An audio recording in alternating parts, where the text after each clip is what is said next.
nja kusaba ompe ku matu ku audio y'olunaku olwaleero. Njagala tumanye ba politician ba Uganda abafuula bannayuganda abasiru, abafuula bannayuganda abajega, abafuula bannayuganda nti tebategeera ate nga babeera babalaba oba tubeerayo nga tubalaba. Kano Kizza Besigye yabadde mu kuziika omugenzi mu kiseera kino Haji Hussein Kyanjo.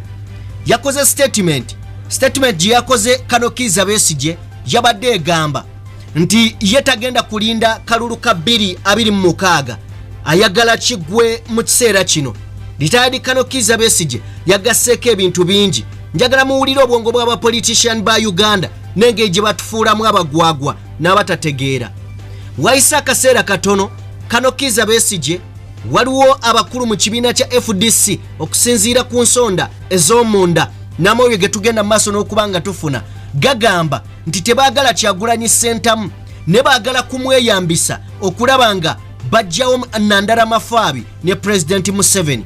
Ampuliriza ebyo n'ebisingakaawo ngenda kuba nga mbikuwa. Njagala onzikirize nsooke nkubuuzeeko male mpiseewo n'obulango busatu bwokka nzije tweyongereyo. Mbaanirizaako mwenna gye musinzira okuba nga mutugoberera abali mu bitundu by'ensi eby'enjawulo. Bannange mwebale nnyo, mwebalire ddala, mwebale kukazana, mwebale kupatikana, mwebale kwewaayo n'okubeera abagumu kubanga bangi babivaamu naye ggwe n'olemeramu, bangi byabalema gw'olemeddeko. Mukama awe omukisa ebyo egy'emirimu gy'emikono gyo n'entuuyo zo azibale era osobola oziganya olwamu.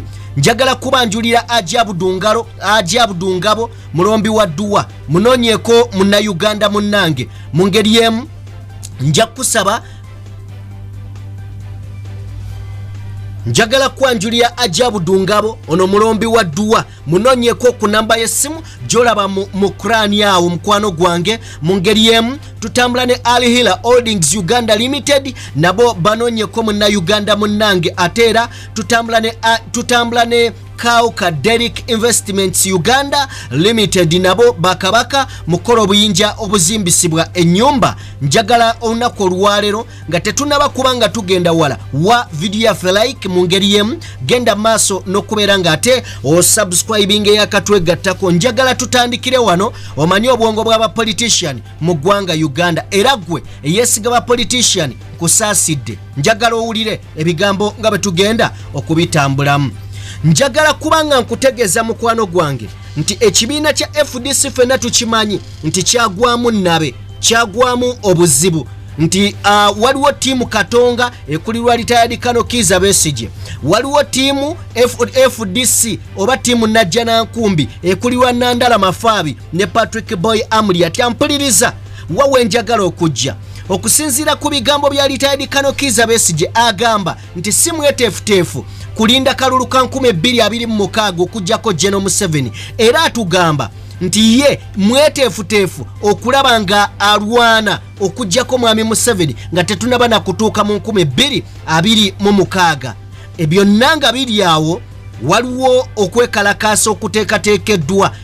Uganda bannange basebo ne bannyabuuka mbanjulire ba Alihila Holdings Uganda Limited bano bakafulu mu kuzimba amayumba agali ku mulembe, plumbing, electrical installation and general construction, biodigester septic tank and many more. Todda mu kukaaba nga ba Alihila Holdings Uganda Limited webali okukuyamba. Gwabeetaaze n'ayagala okumanya ebisingakaawo kuba ku namba z'essimu eziri awo. Onaabafere oyagala kuteera mazzi mu nnyumba yo oba masannyalaze kuba ku namba z'essimu eziri awo oba otusange ku ofiisi zaffe ezisangibwa ku Grand Imperial Hotel. Jjukira yeffe ba Alihila Holdings Uganda Limited have it all.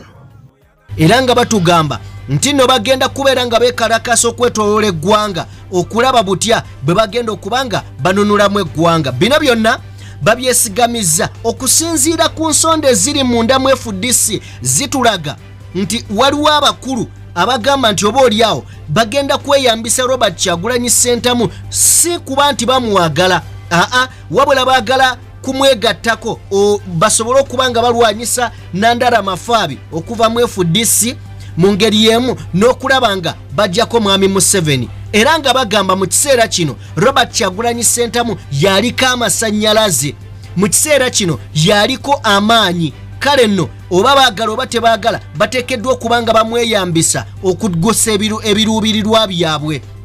Ampuliriza wano Dr. Kizza Besigye weyambuliza buliza litaadi Kizza Besigye neggulo nakibagambye ne mbagamba nti bw'obanga okakasa nti eggwanga ddala oyagala dinunula dwakitokera ku makya n'ogamba nti Kyagulanyi Ssentamu yayina amaanyi.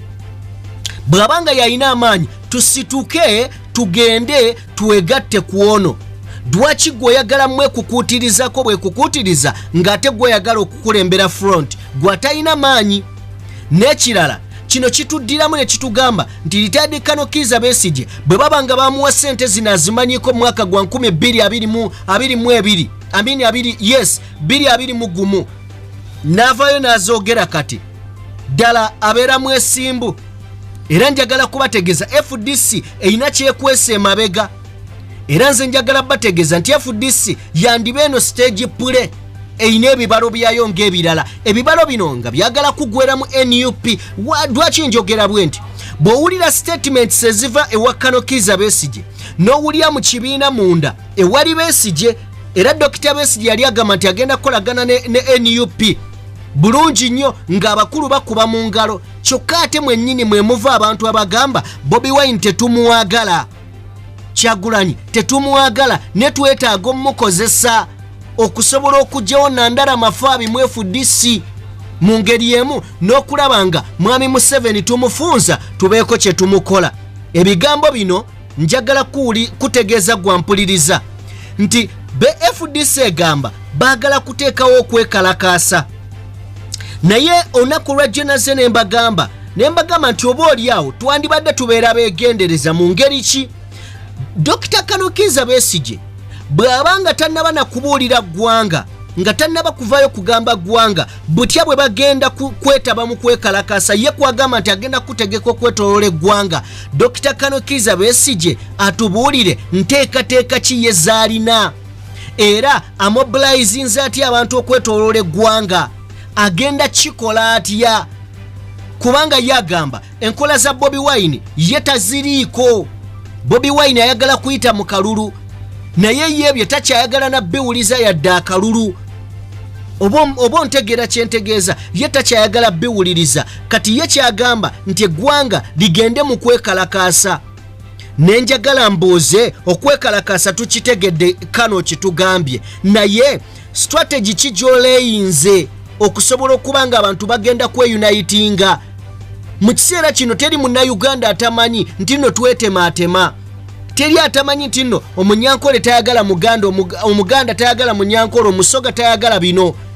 Dr. Besigye ng'otandika enteekateeka zo zino eggwanga oliteereddewo ki kiki ky'ogamba nti nno kino kye kigenda tuyunitinga. Olunaku eggulo nabaga twetaaga kozi bano bannabyabufuzi bali mu byabufuzi byabwe ate nga kano akazannyo litaadi Kizza Besigye akamazeemu ebbanga. Ojja kukkiriziganya nange tutambula ne Aji Abudu Ngabo ono mulombi wa Dduwa mu ngeri y'emu Alihira Holdings Uganda Limited batuteekamu akasente nekawo kaderi investments nemedde nnyo ku nsonga ya Kizza Besigye. Alihira Holdings Uganda Limited bano bakafuluma kuzimba amayumba agali ku mulembe, plumbing, electrical installation and general construction, biodigester, septic tank and many more. Toddamu kukaaba baba Alihira Holdings Uganda Limited webali okukuyamba waleeta ze n'ayagala okumanya ebisinga kaawo kuba ku namba z'essimu eziri awo. Olina abafere oyagala kuteera mazzi mu nnyumba yo oba masannyalaze kuba ku namba z'essimu eziri awo oba otusange ku ofiisi zaffe ezisangibwa ku Grand Imperial Hotel. Jukira jefeba Alihira Holdings Uganda Limited avitol oba bandigwera nga bali mu byabufuzi bannayuganda abaddala nga banoonya change kubanga change kintu kinene. Gwe tozannya n'okugamba nti n'abantu tuvudde wano n'ogamba nti n'ab'e Kampala bekalakasa, abe Masaka bekalakasa, abe Mbalala bekalakasa, abe Busoga bekalakasa, ejinja mu tawuni. Ekyo ekintu kyetaagamu okubanga kitegeke, so si kugwira bugwizi. Oba oliawo nze ndowooza yange nandigendako neya Robert Kyagulanyi Ssentamu nti bwe tubanga tulina kye twetaaga okukola tukiyise wano mu mateeka nti tugende mu kalulu. Yes, akalulu kakkirizibwa. Mu kalulu wakanya ebiriyo oba wakanya ebigenze mu maaso. Abo bannayuganda tubeere ne kozi oba mubeere ne kozi. Ne bw'ogamba okuva mu bbanga Besigye agenda kitandika atya? Amaanyi ga Besigye gali luddawa? Gali luddawa mu kiseera kino? Ago ge mazima. Tetubuusabuusa nti abadde ku opposition emyaka 20 ebisanja bina. Ekyo tetukibuusa maaso. Era tetugaana nti abadde w'amaanyi okumala emyaka 20 ebisanja bye bina. Ekyo tetukibuusabuusa. Naye ekituufu kiri nti kati lwalabye. Era njagala mujjukire nti emitego weegiri mingi. Mu kiseera ng'eno MK ali mu kusuubula ba MP oba bakulembeze. Jjukira batwala Museveni bw'atwala eno ku bakansala abatwala Lwakitula, eno Muhoozi bw'atwala ba MP. Eno NUP bali mu giyuza. Besigye agamba abantu tetwagala kalulu kano mu kanotinge. Omusajja ajja kuvaayo akole statement ze mwe mukube enduulu naye ng'ali mu kutaayiza NUP. Njagala mujjukire nti bagoba agulina. Robert Kyagulanyi Ssentamu yayina akati k'ebyobufuzi mu Uganda olwaleero. Era mujjukire nti abasinga tebamuwagala. Dwaki? Abali mu gavumenti tebaagala abajjeko. Abali mu opposition yabajja omugaati mu ngalo. Ekyo temukyerabira. Abali mu opposition bo balwanira bifo na mugaati. Bano mwe muli, bano boolaba ba simanya Mukasambidde, simanya boolaba ba Lubega Mukaaku, bano boolaba ba ani ono owekabonera ono Abedi Bwanika, bali mu kulwanira mugaati. Omugaati gwe balwanira omwana yabasala ku ssente ze baafunanga mu opposition okubuzaabuza abantu. Kakati FDC nga political party ey'okubiri mu opposition temugamba nti nayo nsanyufu okubeera nga NUP n'obuto bwayo yagijja omugaati mu kamwa. Olwaleero Museveni waba adiiringa ne bannabyabufuzi atunuulira NUP. N'ekirala abantu abafandinga ebibiina by'ebyobufuzi olwaleero tebakyafandinga FDC. Bafandinga kibiina ekisinga obuganzi n'obunene ku ludda oluwabula gavumenti ye NUP. Era njagala kutegeeza nti waliwo olukiiko zino bino ebintu biyinza okubeera nga byamundako. Olukiiko lwa NUP oba waliwo bwe bagenda juzi e Kenya, waliwo ebintu ebyali e Kenya ebitaali ku kamera oba ebitayogerwako nti baatuuka okugamba Dr.Kizza Besigye ne FDC kuba ye yali akiikiridde. Ne babagamba nti wemuba mwetaaga akasente kafandi k'ebibiina mwegatte ku NUP. Bwe baavaayo Retired Kizza Besigye ekyo teyakkiriziganya nakyo ne banne. Era okusinziira ku Nandala Mafabi agamba nti nno Kizza Besigye ne omukulu amanyiddwa nga Ssemujju n'abalala bo baagala kutwala kibiina mu NUP neke kaali akabadi. Kakati bannayuganda mwe muteekeddwa okubeera abeegendereza n'okulaba n'eriise George FDC ekyasobola bulungi nnyo okujja ng'ebibalo byayo kuba NUP. Sigamba nti tetukolagana nabo, nedda, tubeetaaga. Naye nga we tubeetaaga tumanye n'ebiruubirirwa byabwe. Oba ndikkiriya tumanye n'ebiruubirirwa byabwe.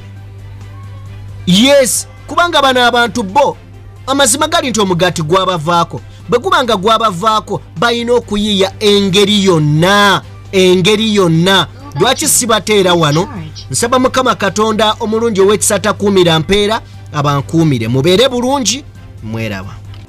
Uganda kanakaama kammwe oyagala ennyumba yerabike bulungi ekuwesa ekitiibwa kambanjuli abakaawo ka Derrick Investments bano nga bakafulu mu kukola amayinja aga designing ennyumba. Oyagala enju yerabike nga yaba minisita erabike nga aba designers abavudde Bulaaya kuba ku namba z'essimu ezo oba basinkane wali ekisaasi okulirana step by step tojja kwejjusa. Jjukira be bakaawo ka Derrick Investments.